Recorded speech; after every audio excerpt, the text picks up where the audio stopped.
later on there was a backstage segment, and we found out that Owens gets his rematch at SummerSlam, but with the special guest ref being Shane McMahon.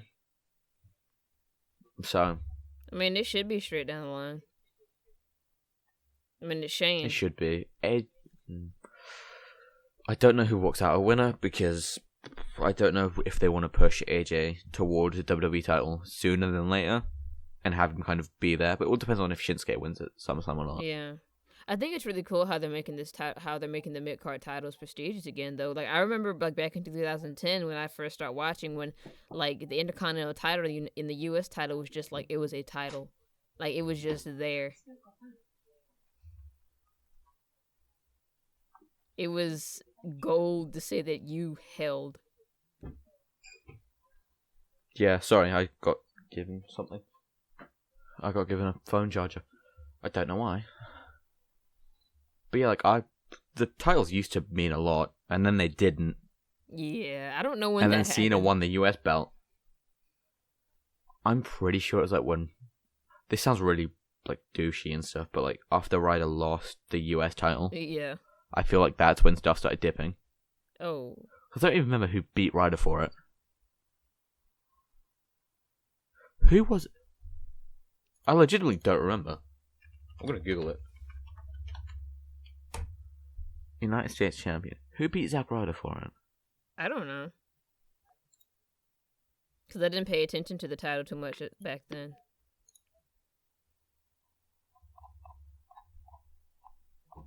Oh, I'm way far off. I just saw the name Chris Benoit. 2011. It was, yeah, about 2011. It was who? Oh, Jack Swagger. Oh, wow. Yeah, that's when it started dying, because then Jack Swagger won it. And then like 2 months later, Santino won it. Yeah. And he had like a decently long reign. He had a 167-day reign. Yeah, that'll Bearing kill in a mind, title. Bearing in mind, Swagger won it on a Raw, and Santino won it on a Raw also. Yeah, that just Cesaro won it. defines a title. No, and then it was like Cesaro won it. Then Kofi Kingston won it on a Raw. Then a month later, Ambrose won it and barely defended it in like a year. Like, this was when he had his really long reign. Yeah. And he defended it like 3 or 4 times. Yeah. I think Yeah, it's funny. that's when It's I like, feel like oh, that one Dean died. has this thing with defending belts, like when he held the WWE title. Well, even then, he defended it at like every pay-per-view. Or was it the Intercontinental Even though he only title had that it for was like more 2 kinda months. Weird. I think it was, yeah, it's the... Intercontinental title was like, he didn't defend it. Yeah, that was the one, yeah. They're just like giving him belts and being like, yep. Oh, by the way, you're in a multi-man match for a different title. Or like, oh, you're in Money in the Bank. Or, oh, no, you're in the Rumble, you don't need to defend it.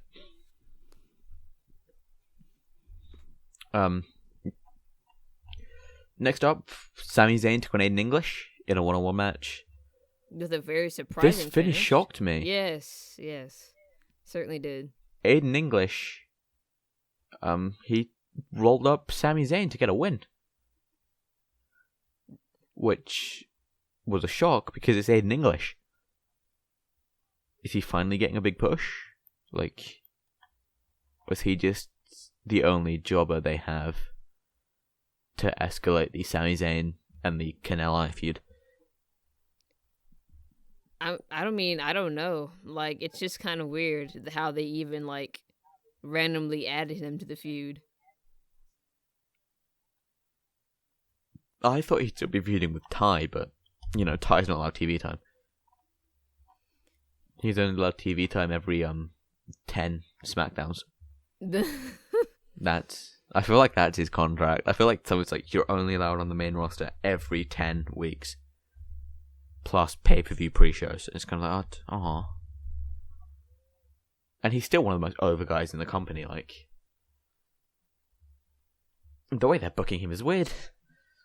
I mean, they must not like him enough. I mean, they're not. I mean, to be fair, like, I'm not crazy about Ty Dillinger. Like, Ty has been like moseying around in the indies, and then finally like found something that like he kind of held on to. Because I remember when I was watching um NXT before he even came up with a 10 gimmick, he was just another jobber, you know.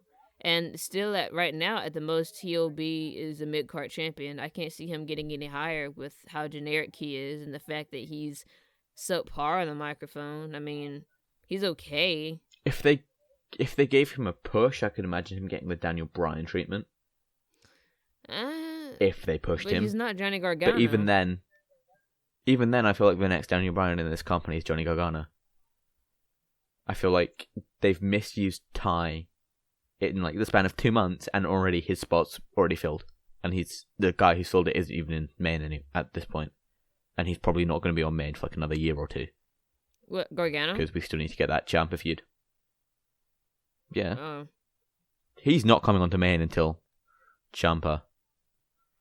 They have that feud in NXT. Yeah. I don't believe they'll debut Gargano on main and then bring Ciampa up so they can feud. I know, it's like, to be fair, like Asuka, it seems like she's been around forever. Oh, yeah, no, Asuka's coming up after SummerSlam. Saying, There's no way she can stay in NXT anymore. The next thing that we had was women's tag action, which I looked at the match, but I wasn't, like, I watched the match, but I wasn't watching the match, if you get what I'm saying. You had it on, it was background noise.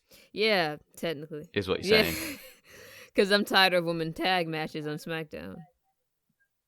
This Natalya, Naomi direction is strange, though. Like, I think everyone thought that the SummerSlam match was Naomi against Charlotte. Versus Charlotte? Because that's... Yeah, but instead, no, it's Natalya for whatever reason. Maybe they want to push Natalya a little bit as a top heel? The funny thing is that she's a bad heel. Yeah, she's so bad. Like, turn her face, please. It's so funny. It's really funny. She just wants to smile. Because and be like, I feel like it's really it's hilarious to me because like I feel like they just love turning Natalya heel. But she's just so unbelievable. She has such a kind sounding voice. When she's being mean, it's not believable at all. Like, it's not like Alexa Bliss when you like feel at least a bit of venom there. But you would never know that, you know, she's such a kind person in real life. Like, it's not like that at all. Like, you can tell Natalya is like, I'm doing my job. I am playing a heel. No, but like, if you go back and watch like Alexa Bliss for when she was first in NXT, and she had like her little dancer gimmick, whatever it was, it's like they're two different people. And then like with Natalya, you can just tell she's trying her best, but it's just not working. Yeah. And it doesn't change either. Like, whenever she, like, you know, hey, I'm turning back face, maybe I should practice. Or maybe, like, even, oh, I'm healed now, maybe I should practice a bit more. Look at my facial expressions, you know, see how I look to the people on camera. Like, it just sits there like a stone.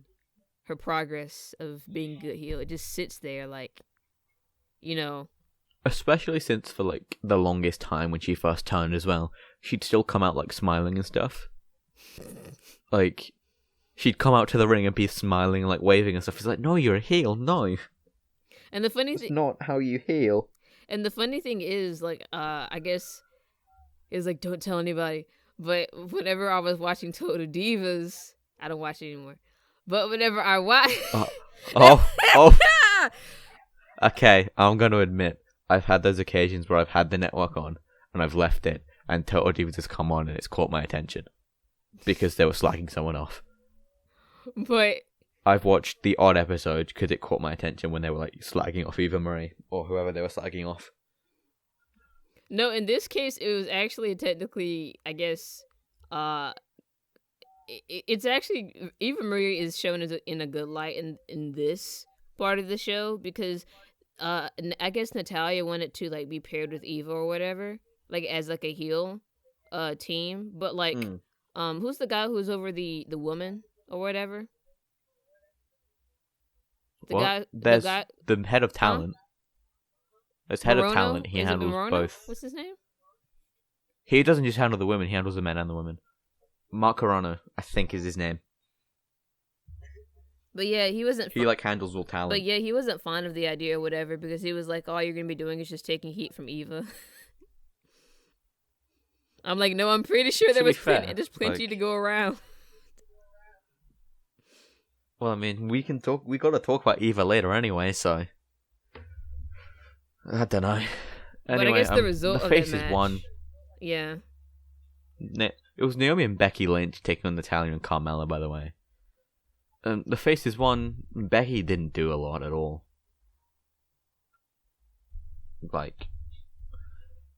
It just confuses me. Next up, before the main event, we had a singles match, and it was Chad Gable taking on Rusev. This was a pretty good match. Yes, it was very Gable's solid. been showing off.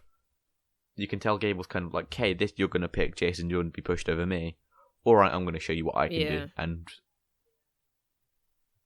And the thing is, it's like, I can most definitely see that being Gable's mentality, considering that, he was an Olympic wrestler. For a period of time, so he's used to the whole competition thing and everything. And his mentality being, okay, so Jordan's being handpicked this spot, and I assume him and Jordan are probably really good friends backstage as well. So if rumors are true and Jordan's meant to be getting the IC title, and they've told Jordan this already, or Jordan's found out, I assume Gable also knows as well. So he's like, okay, Jordan's getting pushed to the moon. I'm going to show them why I should be getting the same treatment here. Yeah. And he's been he had a good match with Rusev this week. And he had a good match with KO a couple weeks back. And a good match with Styles a couple weeks back as well. I was thinking to myself, he's becoming the only Lorcan of SmackDown. That guy that they can rely on to have a good match, but doesn't win all the time. But I feel like they'll push Gable. Because although he's not on the level of Kurt Angle, he has the Olympian status of people are going to know who he is if they know the Olympics. Like, oh, Chad Gable, oh, that guy who's in the Olympics.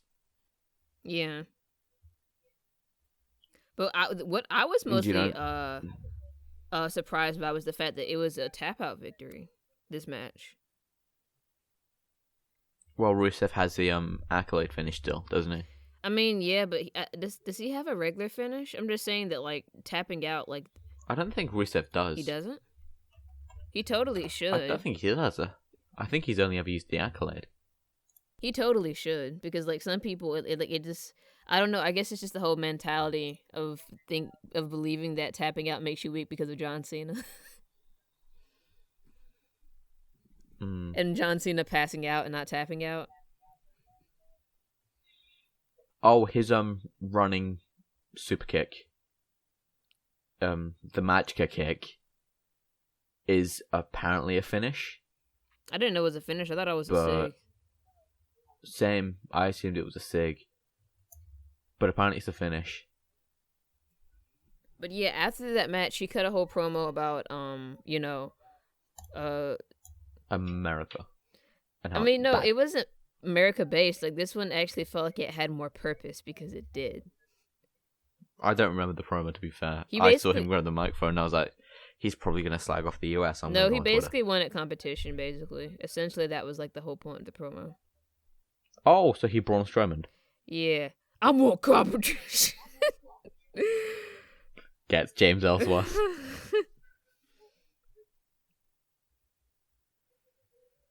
I have no idea. Then Orton came out and was kind of like, hey, I'll give you competition. And I was like, yay, Rusev. You're supposed to be filming a movie, so you're totally taking this pin for Rusev. He needs it. Wait, Orton's in a movie soon? Yeah, apparently he's supposed to be in a movie soon. Yeah, I know. Rusev needs it really bad. God. That and Orton needs to get off TV for a little bit. Get him off TV, bring him back as a heel. That's... Yeah, he then dropped Rusev with an RKO and went on his merry way. Actually, this article puts up a good point. This could be Orton bouncing back from the Mahal program and him being put over by Rusev. After taking 3 straight losses to Jinder Mahal. Well, that was said too, but I'm honestly just really hoping that he just takes the L and just like fades out and does the movie. I hope he does. Huh? I hope he does. I really do too. Because like Rusev Matt needs a win, and like come on, right? Rusev needs some compensation for like losing an entire world title push. I mean, come on, like he lost a world title push to Jinder Mahal, and he took a loss in a flag match to John Cena, the man who has buried him 2 times. I thought it was 3 times. What do you mean 3 times? Oh, I don't know. I thought he got buried 3 times. I mean, yeah, by one time by Roman. You know, when he had, like, just got back good on his feet and had the U.S. title. And then, like... You know, I actually get Cena and Roman's burying confused sometimes.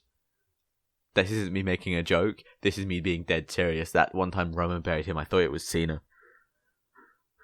Oh, wow. Anyway, to end the show, we had essentially a WrestleMania-worthy match. I mean, yeah, it's a dream match that they gave out. I mean, a lot of people think that it was a stupid business decision because this is something that could have had build. But what I would have been scared of is the build, because John Cena, he speaks perfectly English. He's one of the best in ring and on mic workers, I guess, in terms of not like fancy moves, but like in terms of putting on the show, most definitely. And like him being in a promo match with Shinsuke barely Shinsuke would just be defenseless because he doesn't have good English. And Cena's recently got into the mood of, I'm just gonna be a tweener and be heel and face and choose what one I want to be. Because he will slag people off and then hype up the crowd, and then slag them off and then hype up the crowd. Yeah. It's like he would wreck Shinsuke, but then Shinsuke would knee him in the face. So. Yeah. Because, I mean, most definitely on the microphone. Yeah, this match was solid. Like, on the microphone, he's just kind of like, you know, he's a tween on that mic. The match was solid. Most definitely. Nakamura did nearly kill Cena, though. Like, that was a thing that happened. Most definitely. Was it the German suplex? Was it an exploder suplex? I can't remember which one it was. It was his exploder. He went for the exploder, and I think either Shinsuke needs to push him back. I don't know how he delivered the move. He landed straight on his neck. Shinsuke either needs... Yeah, it's a reverse exploder. So either Cena didn't jump, or like they mistimed it or whatever, or Cena didn't fall back as far as he should have, or Shinsuke didn't push him as far as he needed to. Well, I don't know. Shinsuke... And so he just straight dropped Nina on the back of his head. Shinsuke apologized to him, if you saw it. So yeah, like straight... afterwards... I don't know what it was, or it might have just been Shinsuke being like, Cena's been here for like a decade, I need to apologize no matter what. Yeah, he said or sorry like 2 or 3 times. Yeah, but like, if you can find it, Shinsuke said like, oh, I'm sorry. Yeah. And it was like after the match, I think. And Cena replied with, don't be sorry. Yeah. Because like, Cena was fine. Like, if you see at the finish of the match, you know, he's feeling his fingers and stuff, like, he's fine. And like, he managed to bury Baron Corbin afterwards. So... That show was always after that, there and ready to the bury, you know?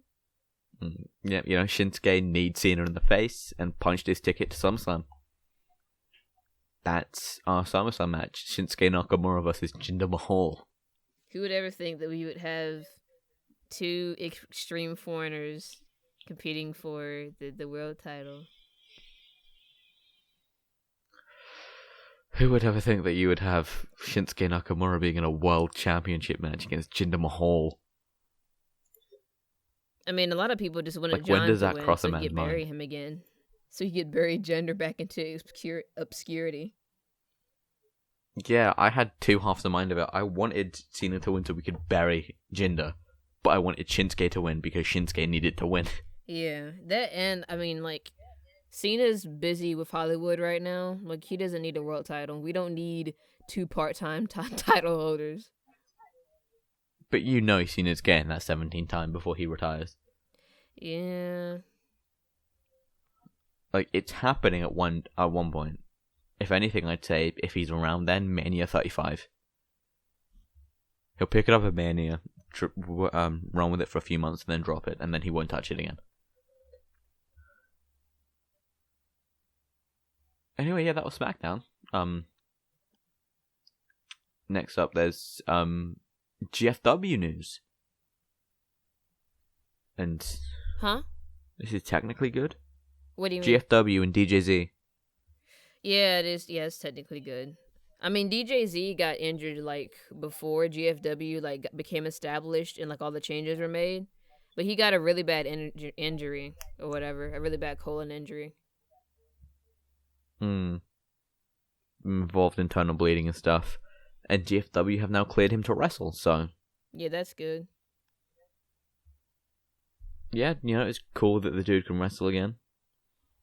And that, he's not nearly dead. Yeah. That's a pretty nasty injury. He said he had PTSD from that and everything. Jesus. Yeah. Poor dude. Next up was some injury. Not an injury. Oh.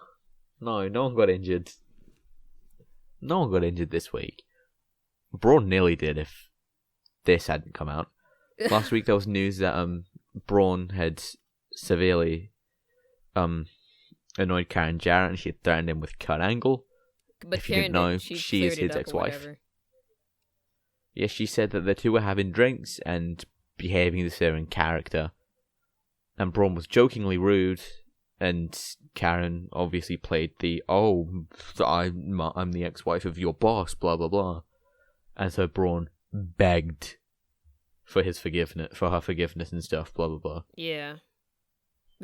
Like, I don't know why people thought that was real, because surely if Braun was legitimately one of Angle's kids' favourite and stuff, Angle would have brought his kid backstage. Or he would have met him when Angle got inducted into the Hall of Fame. Yeah. Like, there's no way he hadn't met Braun at that point.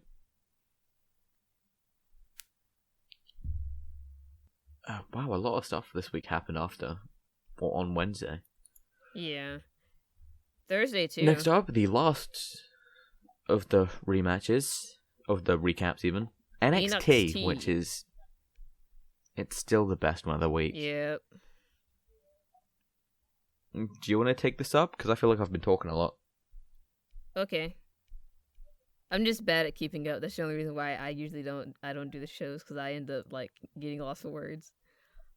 But I guess getting into the first match, it was a pretty okay match. We got Johnny Gargano versus Raul Mendoza. If you do know, I guess anything about the past of Raul Mendoza, he was a CWC competitor in the Cruiserweight Classic last year. But of course, he was just there honestly to just take a pin to Johnny Gargano. And Gargano debuted with some new music, which was very anime themey. But it was really good. I was really glad when they finally released the song online and everything. But yeah, that's just pretty much setting, I guess, kind of giving Gargano a some kind of support, a kind of platform to kind of build him up to. I mean, what do you think they're gonna do with Gargano? Like, he's with is it supposed to be versus? I mean, people think it's gonna be against Almas, but it's kind of confusing because Almas has been feuding with No Way Jose. So do you mean short term or long term? Short term, like, the next couple weeks, more like. Short term, he'll. I don't think he has another match unless there's another batch of tapings. Depends when. We're like 20 days away from. When's Takeover and stuff? Is it the 26th? I think Takeover is is it the 22nd? Or is it the 21st? That's a Tuesday, so no. Oh wow. The 19th. Is it the 19th and the 20th? I can't remember. It's the 19th and it's 2 weeks away. And that means Gargano doesn't have another match. Yep. It's the 19th. Yeah, it's the 19th. Do we have an official card then, or? I don't know. I mean, we have 2 more NXTs. No. Yeah, 2 more NXTs. 2 more NXTs. Official NXT Takeover Brooklyn 3 card.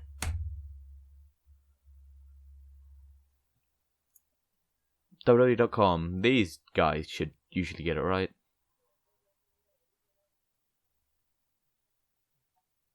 Is it the 19th? Yeah, it's the 19th. The card so far is Bobby Roode versus Drew McIntyre, Asuka versus Ember Moon, AOP versus Sanity, and Aleister Black versus Hideo Itami. Yeah, they haven't announced Gargano's match yet. He's definitely having a match. That's, I think, out of the question. Not out of the question. I don't know. I don't think they trust Jose enough yet to put him in a takeover match. That's on, the main takeover card. Yeah. So I feel like Gargano might get Almas simply because they don't 110% trust Jose. Yeah. Unless he's in there with a seasoned guy like he was when he had his match against Aries. Yeah. Back when Hideo came back from his injury. Yeah.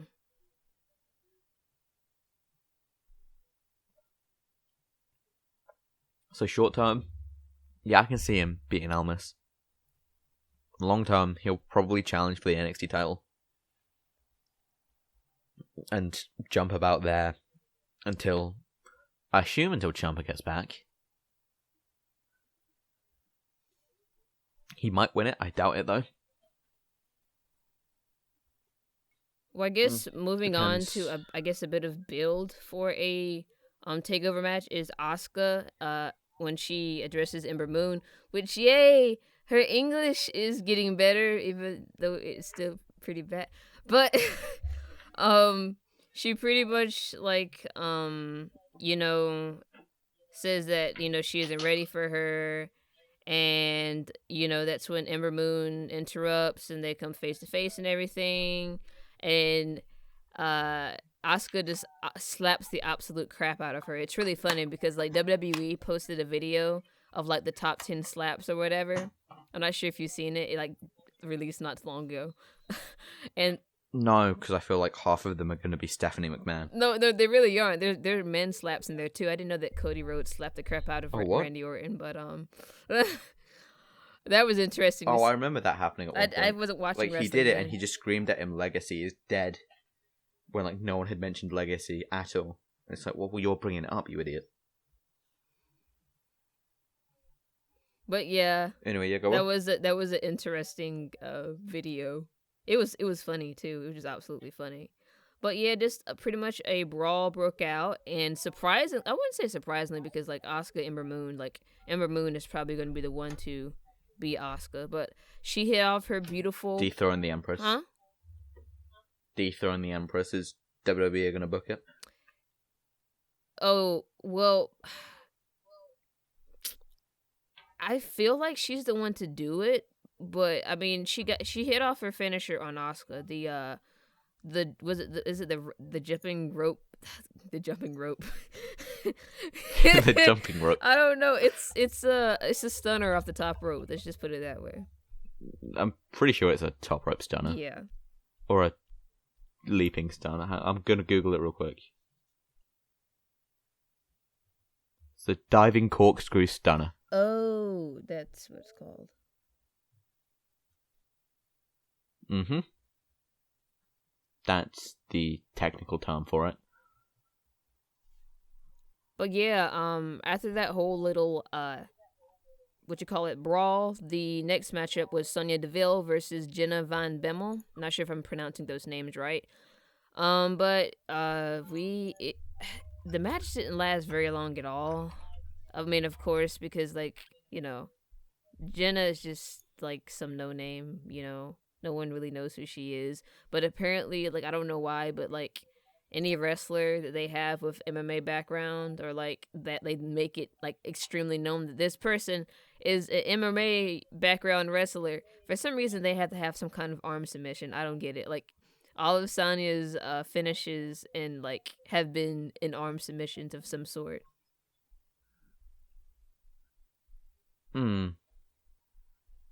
I'm Googling her on Wikipedia real quick. She has a 2-1 fight record in MMA. She won her first fight by submission, via guillotine choke, and her second one by TKO. And she lost her third fight simply due to decision. She is also the only lesbian, or the first openly lesbian performer in the WWE. Oh, yeah, I know about that.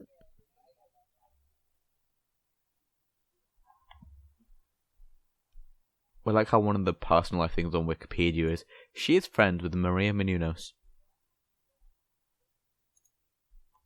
I did not know that. I don't think it really matters. No, not really. Like, even though she has ties to the WWE. yeah, well, she wrestled. Menounos wrestled a match, didn't she? Yeah, but I think she relieved her duties as like working for E because it's really messed up. But her mom got a really bad brain tumor, and I think like she has one showed up for her or whatever. So I think she has one as well. Yeah. I don't know. And they announced that she would be leaving. Let me look on Wikipedia real quick. Let me Google it. Take care of herself, you know. Maria Menounos. Yeah, she had brain tumor surgery. Yep. She has it as well. Which is upsetting, obviously. Yeah, that's something really nasty to have that's genetic. You know, and like, she's 39. She's not overly old. Yeah. So, like, getting something at such, a younger age. Yeah. That's really nasty. Mm. But not to be insensitive or anything, but, moving on to the next match, it was a pretty solid match, but before the match even started... And we had the NXT debut. Yeah, we had... Oh, yeah, before the match, sorry. Yeah, before the match even started, we just had Hideo Itami come out about how, pissed he was with Cassius or whatever. And so he just runs his mouth and stuff. And Aleister Black comes out and says nothing and just has that serious look on his face that he always has. And hits Black Mass on him after talking a bunch of crap. No, Black didn't say anything. I remember this clearly because I thought it was brilliant. Oh, I was talking about... Hideo starts talking... Hideo Itami was talking about... Yeah, Hideo starts talking smack. And then Black just stood there looking at him. And then Hideo went to walk away. I think, like, Black turned around, or he kept looking at him or something. And so Hideo went to run at him, and he just span out and nailed him with Black Mass. And then just sat on the floor. Yep. And what they call the... By the way, before the debut real quick, did you see the video of what happened afterwards in the parking lot? Oh, yeah, I did. They tried to make it seem authentic, like, a fan shot it and everything. Yeah. No, but I thought that was brilliant, how, like, okay, so this fan, he was obviously a camera guy, was wanting, like, to talk to Aleister Black or whatever. And then Hideo Itami runs up. Black ducks him and then just kicks him straight in the chest. I just thought it's brilliant how they're portraying Black as, like, this dude who just knows everything. Because he then just kicked him in the chest. And then, like, obviously guys come over and start pulling him back. Black's just stood there, like, unfazed, as Hideo's, like, trying so hard to get at him. And Black's just not moving, just looking at him. The funny thing and is, it's kind is of that like, because... Oh, this is, like, unrelated to wrestling, but kind of related to wrestling. But the funny thing is that I saw a comment at the bottom saying that, Aleister Black is low-key giving Illuminati awareness. Because he's a Satanist. Is he? That makes sense. Wait, do you mean like the dude in general, like his character? Oh no, I'm confused now. Black is a Satanist. I've confused myself. He's not. You didn't. I thought you knew that. What, like the legit dude or like the character? Yeah. No, Black is a legit Satanist. Oh. No, I didn't know, because I don't, like, just casually look up, like, oh, what's Aleister Black's religion? Oh, no, I knew that before he even debuted. It's not that it was just, like, randomly mentioned, like, in an indie show comment, and I was like, oh, wow. And there's an interview where he talks about it and everything, too. No, like, I knew he was, like, into, like, black metal and stuff. Yeah. And all this stuff, but I didn't know he was... And, like, I knew he was, like, into, like, that kind of stuff, but I didn't know he was a legit Satanist. Oh, he's a legit Satanist. No? Cool. I don't really care. I'm technically a Satanist. That's a lovely story. I, like, got tricked into doing a Satanist ritual, and I became a Satanist. Food for thought. Anyway, I'm just trying to find what you call it. I'm trying to get placed the on interview. where the match is.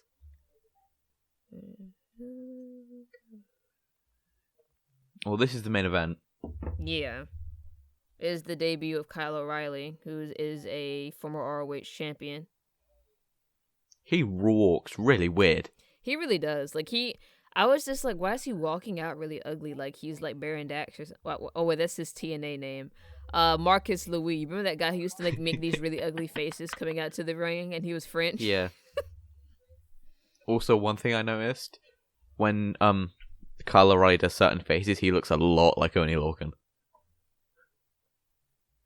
Like, if you watch that again and pay attention to his face, there are moments where like he looks like Oney Lorcan with hair. I don't get the facial expressions. It's just really funny, especially when you like look at his very like generic interview backstage after he's made all these ugly faces. But yeah, of course we had a very solid match. It was stated that, of course, that both Kyle O'Reilly and Aleister Black have MMA backgrounds, so they kind of had like this very I guess MMA, like we have MMA background type skill feel in the very beginning of the match before. So it was a lot more brawly. Yeah. Strong style of sorts. Then yeah, like more than like 2 or 3 times. I'm getting these names off Wikipedia, by the way, so I don't just know these names. O'Reilly hit his axe and smash, which is the stomp to the opponent's head followed by an elbow. He didn't lock in Armageddon from what I remember. He might have, actually. I'm not 100% sure on that one. Anyway, it's kind of obvious that him and Bobby Fish are gonna fill the void that DIY have left in the NXT Tag Division. I don't see what else they're gonna do really with O'Reilly and Fish, unless they have them feud, which would be pretty cool. There's that piece of news that's down here somewhere. That's what they're going to be using the most recent ROH signees for, maybe. If you want to go on and mention it. We'll get to that later. But I didn't know about this, so you're going to have to take the lead on that one. I hadn't seen that article at all. Oh. But that's all that was stated. If you don't feel like you can take the lead. There's not really any details other than what I put there. If there was any details, I would have put it there. But it's just a rumor. Oh.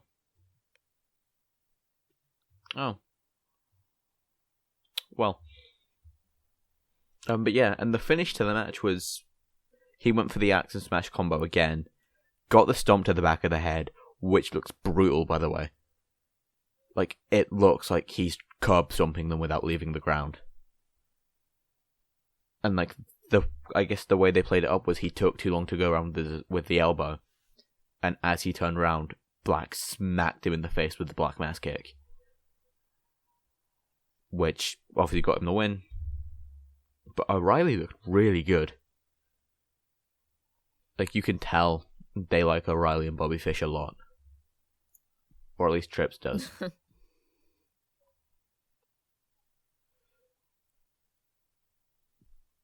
That's it for the shows this week. I'm reading real quick. Okay, MMA, kind of MMA stuff.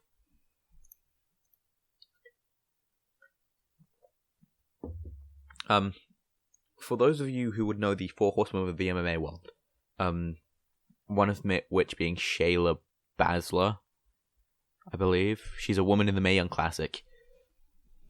Another member of that quintet, Jessamine Duke, has begun training with Rocky Romero from New Japan Pro Wrestling and Trent Beretta, or Roppongi. It's Roppongi Vice.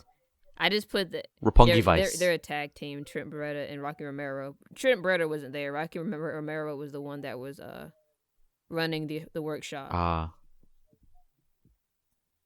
But yeah, so she could very well make a jump to either New Japan or if Shayna, whatever her name is, I can't remember off the top of my head, is signed with the WWE, she could very obviously easily get a contract with the company as well. It'd be kind of cool to see WWE eventually build and kind of have the 4 horsemen of MMA in the company, so we could probably get the 4 horsewomen versus the 4 horsewomen. The only have the MMA team go up against the wrestling team.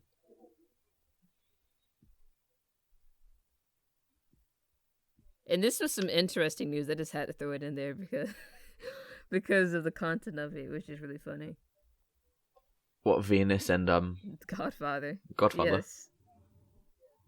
Oh, yeah. Val Venis and the Godfather met up with Val. What?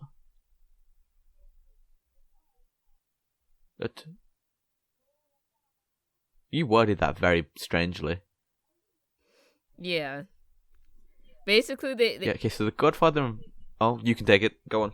Basically, Val Venis and Godfather, like, Val, like, for anyone who knows, like, anything about what Val did after he left WWE with his very non-PG gimmick, he owns his own weed business called the Health for Life Dispensary. And so I could imagine they used to be in a tag team called Supply and the Man. And considering the fact that the Godfather, his gimmick was being a pimp, and Val Venis's gimmick was heavily surrounded around his member, I'm pretty sure that they just hit up a blunt and talked about old times. It's hard to imagine they didn't. It really is. It's terribly hard to imagine. I mean, come on, it's Godfather and Val Venis at a weed shop. Yeah, like, how are they not gonna, like... How much do you want to bet, though, as well? Val probably made Godfather pay for it. I just imagine that happening for some reason. It was like, yeah, you owe me, like, half price, but still pay. Another wrestling news. Anyway. Yeah, another wrestling news. Mm-hmm. Paige has announced that, she only has one more checkup, before everything's, I guess, so-called good to go. And that checkup is on Monday. So, yeah, she said that she will be back soon, even though, we have been talking about the Paige and Alberto controversy. That's kind of died down since 2 weeks ago, though. Yeah, and the funny thing is that, they talked to her and everything in an interview, and she was like 80% of that stuff was, like, false. 80% of the stuff that they were saying. Like, it's really, really died down. Yeah. With a watch on Monday, we get a thing saying Paige has been given her 3rd strike, and we would now like to wish her best of luck in her future endeavors and stuff. Like, we get that on Tuesday as, like, a breaking news. Like, oh, good to know she's on good terms with the company. But I guess instead of progressing forward, we're kind of stepping back again, talking about NXT. But apparently WWE is reportedly working on a faction of the most recent ROH wrestlers that they've signed. And I thought this was kind of interesting to add, just because you said you can see there being faction warfare down the line in WWE. Yeah, this is when we were fantasy booking, because I suggested we put Shinsuke in a faction. I suggested put him with Carmella and Ellsworth and the Usos. Just happy we could talk. But yeah, an ROH faction would actually kind of be pretty good, depending on who they get. If Bobby Fish was the leader of it, I would not be upset, because Bobby Fish, he I mean, unlike some ROH wrestlers that can like just wrestle but are like very generic, Bobby Fish is a very charismatic individual. And he has let's slip into nice a fantasy voice. book mode real quick. That he does. But like, I want to slip into a fantasy book mode real quick. Obviously, you can assume Redragon are going to be a part of this faction if it's legit. That being Bobby Fish and Kyle O'Reilly. Who do you think would be in this ROH faction? those I who don't WWE have know, reportedly because wanted to sign and stuff. of course we already know that Donovan. Well, I won't. It's not confirmed yet, but Drew McIntyre Drew Galloway, when No, he's McIntyre now. yeah, I know. I'm just saying that's his real name, Andrew Galloway. But whenever he came, he just randomly showed up at a takeover, and it was just so fast too, because it was just like all this stuff was circling around about him not signing up, back up with TNA, and all of a sudden it was like, oh wait, we just saw him at a WCPW show, and that same week, he's at a takeover. It was the day before. Yeah. Because it was Orlando. Because it was like the day before, like same day. Because WCPW had a show in Orlando. Yeah. And he was WCPW champion at the time. Yep. And people were like, oh, he's going to hit the Indies, and the big talk for Orlando was Adam Cole. Yep. And then there's Drew McIntyre in the crowd, and everyone's kind of like, wait, what? But now He had an indie booking, like, less than 24 hours prior. But now, I mean, even though it would look kind of awkward, but I know Vince and Triple H have to be big on Donovan Dijak. Donovan Dijak is like, he makes cruiserweights into absolute mules. And he's big. He's like 6'7", 6'8", and he does cruiserweight stuff. Even though they would probably more than likely tone down his in-ring deal, whatever. But I think they were actually, I feel as if they might actually put more emphasis on that, because it's kind of like a special asset Thing yeah, he has. it's a special asset that you don't see guys that are almost freaking, even though he's not built like Braun Strowman, he's almost Braun Strowman's height, doing freaking flips and moonsaults and stuff like that. But yeah, the only other guy they've let who's like been built do that stuff is Apollo Crews. And that one, because that dude is jacked. and that one time Big Show did a moonsault on the top rope. Yeah. That one time. But I guess in terms of people actually, so you would huh? Nothing. Once I think about Go. it, I think maybe they may push like Dijak as a singles wrestler, and if Adam Cole gets signed, maybe it'll be a faction of Adam Cole. I don't know. It's like Oh no! I feel Well, like Dijak apparently, like Adam Cole stopped taking. Sorry to cut you off. Oh, it's fine. Apparently, continue. Adam Cole stopped taking indie bookings. What? No, I said it's fine. Continue. Oh, yeah. I think I read somewhere that Adam Cole has stopped taking indie bookings. Maybe that may be the case. The only reason why I say that is I'm just thinking in terms of aesthetics. I'm not even thinking in terms of skill. Like, you have some freaking huge guy, Donovan Dijak, who's probably like 6'5", 6'6" in real life, and then you have little old Adam Cole, who's like 5'9", Kyle O'Reilly, who's probably like 5'10", and Bobby Fish, who's like 5'8", I think, because he's built at 5'10". Like, these are real heights, more, me kind of gauging. It would just look weird if Dijak was there, So essentially I asked you a question, and you've essentially kind of lapsed to, if they did this, it would still only be Redragon in this faction. Because the more you spoke about it, you were kind of like, no, Dijak would be a singles guy. Yeah, I really felt like he would be. Because I feel like Vince and I feel like Dijak is what Vince wishes Big Cass was. I feel like Dijak is almost like everything that Vince ever wanted and Triple H want. Like, it's like you took what Triple H really wants and you took what Vince really wants and you made this love child. and it came out as Dijak. And its name was Dijak. What's Dijak's? I've got to have Wikipedia up. What's his finish and stuff? Oh, his finish is a backbreaker knee rack. Yeah, like, I see the dude being pushed, but I imagine if they wanted to do a stable, I feel like they put Dijak in as, like, I guess the muscle of the unit. I mean, yeah, because all the rest of them are like very wrestly, except for Adam Cole, but like it would just be weird. See, I feel Bobby like Fischer Adam Cole signed at this point. Huh? I feel like Adam Cole signed at this point. Like Bobby Fish most Like- definitely. I feel like if it would be really weird because like Bobby Fish is a talker, but like Adam Cole is a known talker because he's not as good of a wrestler as he is a talker. And Adam Cole has even stated on record about how important character and charisma is, sometimes most definitely even more than in-ring skill, because it's what gets you ahead Hmm. and it's what makes you marketable. Yeah. But what do you think? Well, if they built a faction or like between in ring and talking? Yeah, right now I'm going to say Cole and Redragon.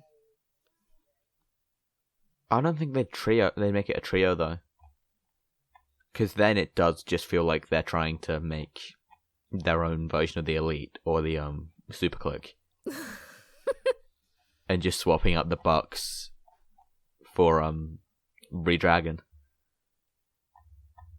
I feel like they'd make it a 4-man team. I feel like Redragon would be the tag team, obviously. Cole would be like the Eric Young of the group, like the leader and like the talker and stuff. And it depends who they sign, because places are saying that Jay Lethal's being talked with it. Like, so many people are apparently in talks with WWE from ROH because they had a decent amount of people leave. Like, honestly, it all does just depend on who they sign. Because I think if they do sign Jay Lethal, they'll put him in there as muscle.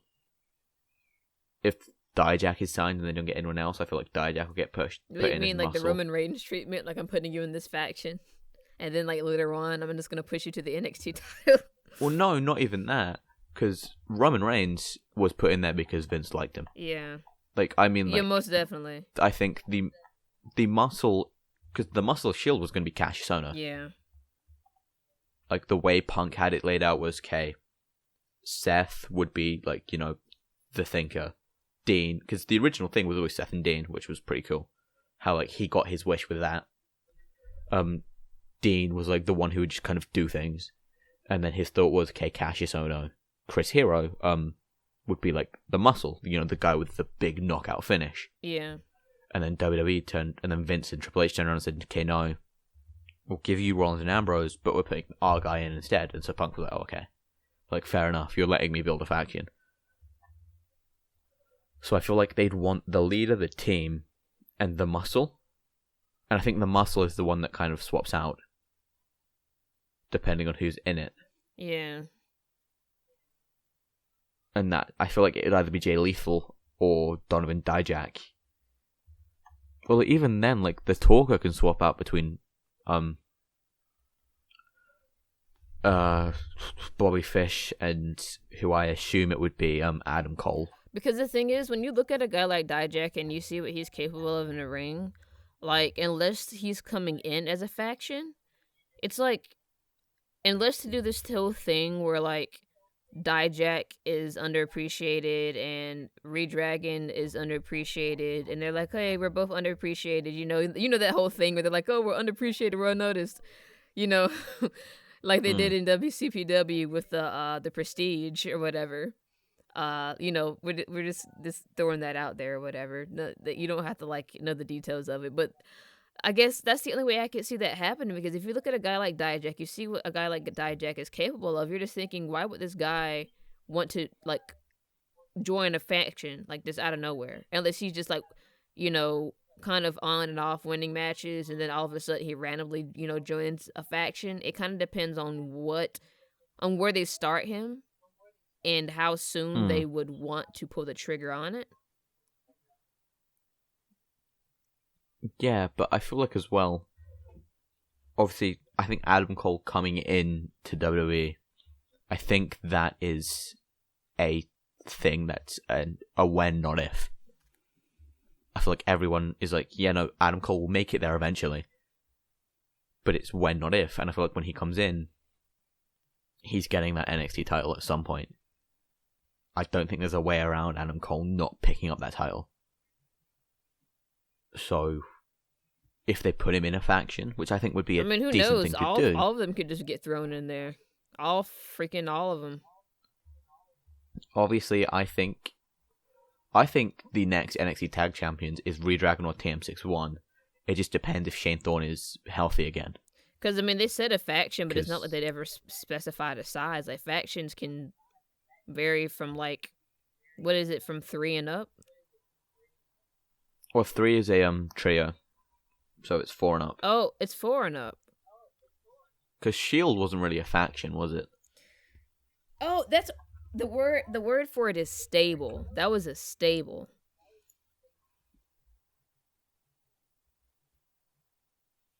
Okay, so maybe they will just throw them all in there. With the professional wrestling stable. Hang on, I'm Googling it now. The Shield on Wikipedia is listed as a professional wrestling stable. There's a tag, there's a stable, and then there's a faction, which is like 4 or more people. So yeah, more. There's what am I also a talking group. about? They could just throw all of them in there. Redragon, Adam Cole, and Donovan Dijak. Yeah. But the tag that I see is awkward because either Redragon are getting those belts next, or because Shane Thorne is back in training in ring. So he's like a month or 2 off of being healed, meaning TM61 are coming back soon. And so then there are these 2 babyface teams who would kind of clash. And I feel like bringing Redragon in and bringing this faction and then turning them heel would benefit a lot for booking stuff. So in booking terms, I see them going I see a faction being heel and stuff. I've gone on a tangent completely. Anyway, yeah, I'm going to stop with what I'm doing because I'm going to keep going on and on and on. Next thing. Member of the NXT roster and competitor in the CWC, who I actually really liked and felt really got misused in the WWE. I thought he had a nice look and stuff. He had a nice look and everything, yes. But he was just another wrestler in the CWC. It's not like they gave a whole lot of background on him. They were really invested in him. He was just kind of like another competitor, you know? I feel like he could have been a standout. Especially since isn't he he's one of the first Chinese wrestlers, isn't he? He's yeah, he is. He is one of the first Chinese wrestlers. He founded the first ever Chinese promotion. Whatever happened to that guy who was the guy who they were so big on, the first Chinese wrestler who was really Bo. big though? Bo, whatever his name was. Oh yeah, we like the big Chinese wrestler, the one that's tall, big, and sweaty. But we don't like the small Chinese man. No, I really liked Ho Ho Lun. I'm just making a joke though, because they didn't put enough emphasis on the fact that he is one of the first Chinese competitors. Bin Wang. That's his name, Bin Wang. Let's Google Bin Wang. But yeah, Ho Ho Lun, he basically requested his release because of family issues, and that was because his mother is sick. His mother is sick. Yeah, I don't believe I remember what it is. I don't remember them mentioning the Or I don't believe they announced it. I just know that they said that she was sick. Yeah. Just 1 second, I have to handle something. You hear that beeping in the background? There's something that I have to do. I have to do something to my alarm system to keep it from doing that. I'll be right back. Okay.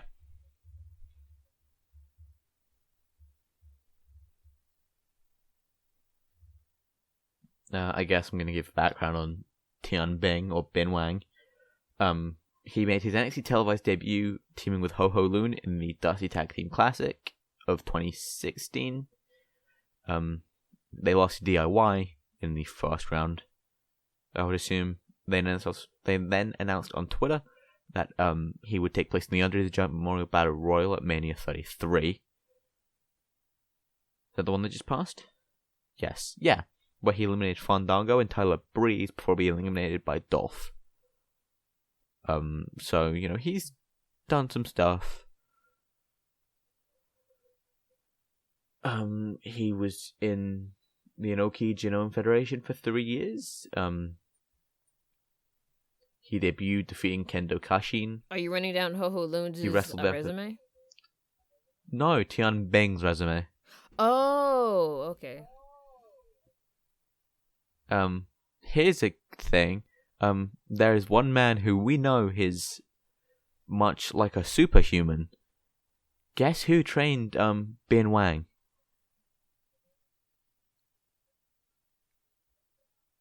Big Show? No. We've mentioned him on this very episode. Oh, you mean Antonio Inoki? Thing. Yeah, he was trained by Antonio Inoki. Antonio Inoki is the man who trained Bin Wang.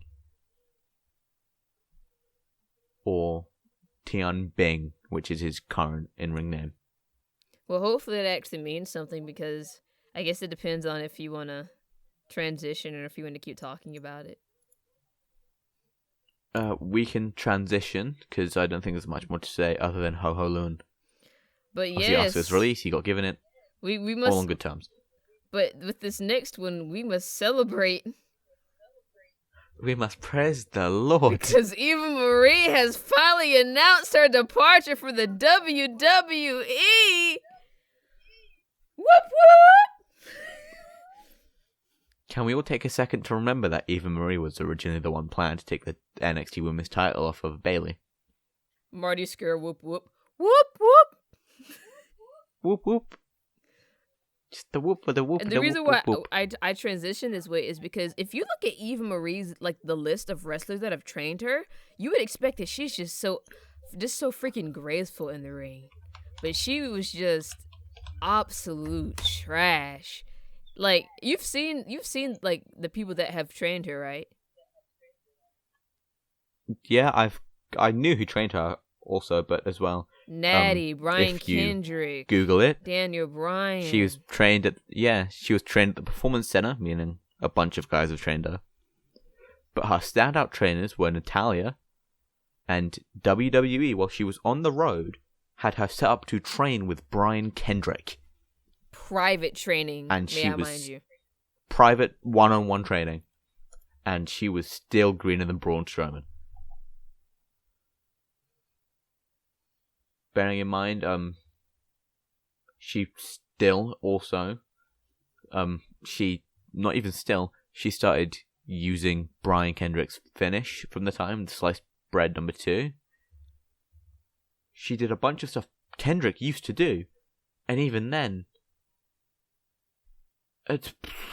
she just dropped. She was just terrible. It's just funny when he just outright had to say it. She's just bad. She was a heel magnet, though, even though it was just for, like, being a model in the ring that couldn't wrestle. Her best run was her last run in the company, where her gimmick was she couldn't physically wrestle. Whereas that one time when her shirt fell off, she hurt herself, and then she got suspended, and they were like, oh, she got caught in traffic.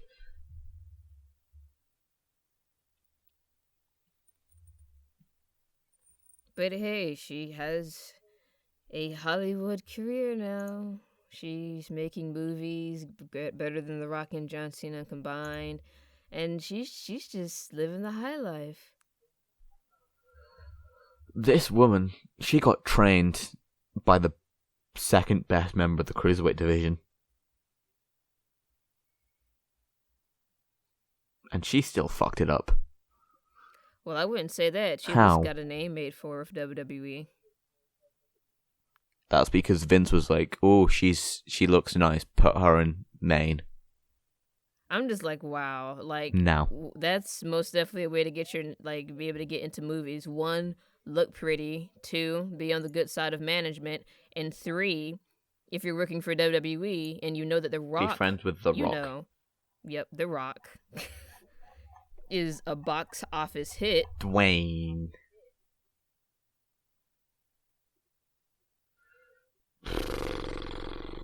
I mean, when you're trained by Spanky, and Wait, Kendrick was called Leonardo Spanky at one point. That's stupid. That's even more stupid than just plain Spanky. Anyway, excuse me ribbing on Brian Kendrick's name. Anyway, last piece of news this week, I believe, unless something... I'm going to check if something dropped real quick. Oh, to see if anything's happened? Yeah, something may have dropped. You never know.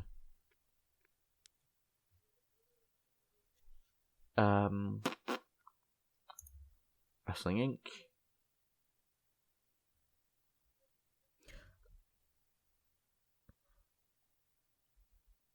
Other than the fact that WWE.com is suggesting that that Bayley won't be at SummerSlam, that's pretty much about it.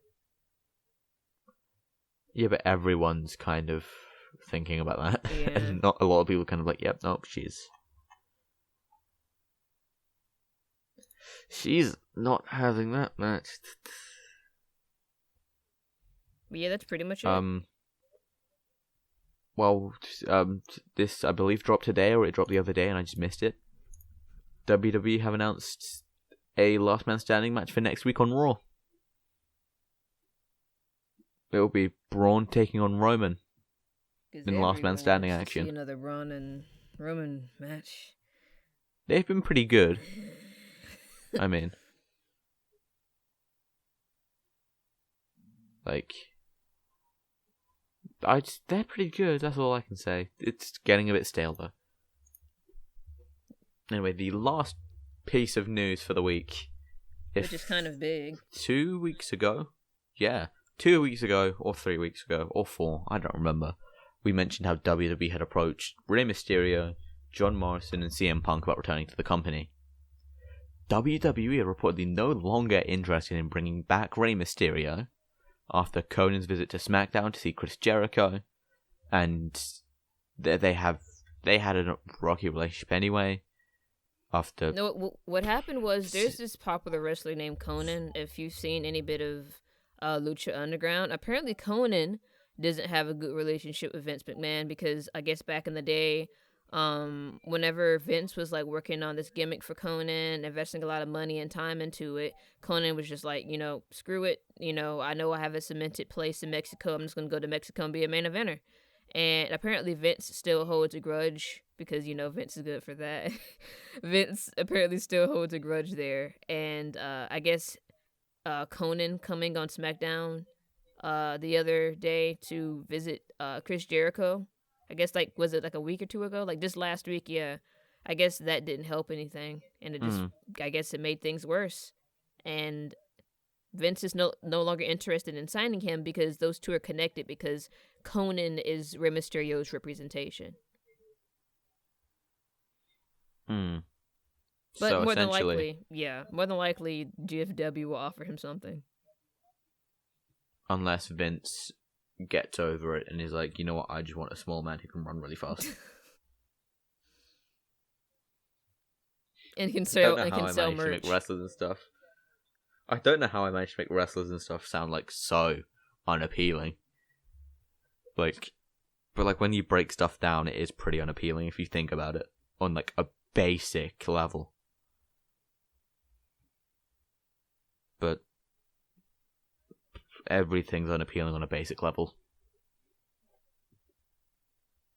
I don't know what I'm going on about now.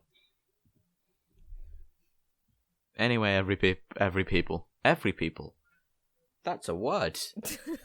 Anyway, everyone, hey, that's it for Marking Out this week. Hopefully we can try and get on a weekly schedule at one point. It depends. Hopefully, maybe. There was one week where it just, last week it wasn't only just because Daniel wasn't busy. It was because for some reason wrestling news was just kind of just a bit more dead than usual last week. There wasn't much going on. Oh yeah, no, yeah. I managed to film an episode, like I said, but a bit of the audio broke, and it was kind of I couldn't salvage it, unfortunately. Yeah. But that it might have just been me on my own because I can't banter as much on my own. But that episode didn't break 3/4 of an hour. I didn't break 45 minutes. So I don't know. Pardon me. I'm sorry for that. Anyway, people. this is, like I said, been marking out this week. Hope you had a lovely time. I have been Civil. This has been Rye. And goodbye, I guess. Yeet. Adios.